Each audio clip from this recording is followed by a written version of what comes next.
هنعمل مع بعض النهاردة طاجن مكرونة نجريسكو. يلا بينا نشوف الطريقة. اهو استوى وطالع تمام وزي الفل. احنا الاول هنعمل بشاميل الخلاط. هنجيب دقيق ونحط عليه لبن، وبعدين نحط الزبدة بتاعتنا، وبعدين نحط كريمة الطهي ونضربه كويس. هناخده بعد كده على الطاسة علشان نسخنه. ما تنسوش تحطوا عليه شوية ملح وشوية فلفل. هنسلق المكرونة بتاعتنا، وبعدين هنجيب طاسة ونحط فيها زيت زيتون ونبدأ نشوح قطع الفراخ المخلية. هنقطعها قطع صغيرة زي ما انتوا شايفين كده، ونحط عليها فلفل اخضر وفلفل احمر. وانا كنت متبلاها من قبل كده عشان كده ما حطيتش عليها توابل، انما انتي لو مش متبلاها حطي عليها برضو رشة ملح ورشة فلفل، وممكن شوية بودرة ثوم وبودرة بصل. ما تنسوش تعملوا سبسكرايب وشير للفيديو.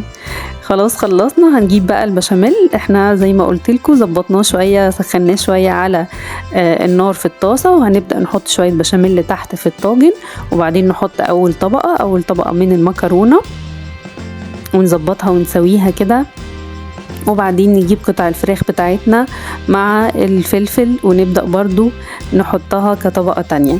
وانا جبت الزيتون، كان عندنا زيتون كلاماتا، قطعت كده كام واحدة وحطيتها برضو فوق الفراخ. وبعد كده الطبقة الاخيرة طبقة المكرونة وسويتها كده. وما يعني ما تسألونيش انا جبت صبر منين ان انا اسويها بالشكل ده، بس كنت حابة اعمل شكل حلو.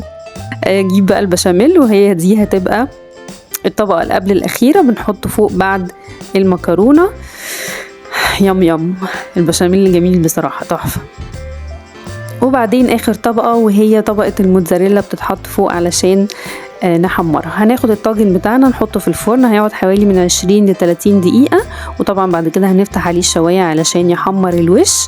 اتظبطت وطلعت معانا تمام الحمد لله، ودقناها وطلعت جميلة. هنقطعها بقى دلوقتي قدامكم علشان تشوفوا الشكل.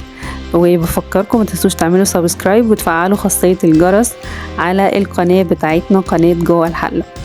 ولو عملتوا بقى كمان شير كمان بقى للفيديو، يعني مش عارفة اشكركم ازاي، يعني هشكركم للصبح.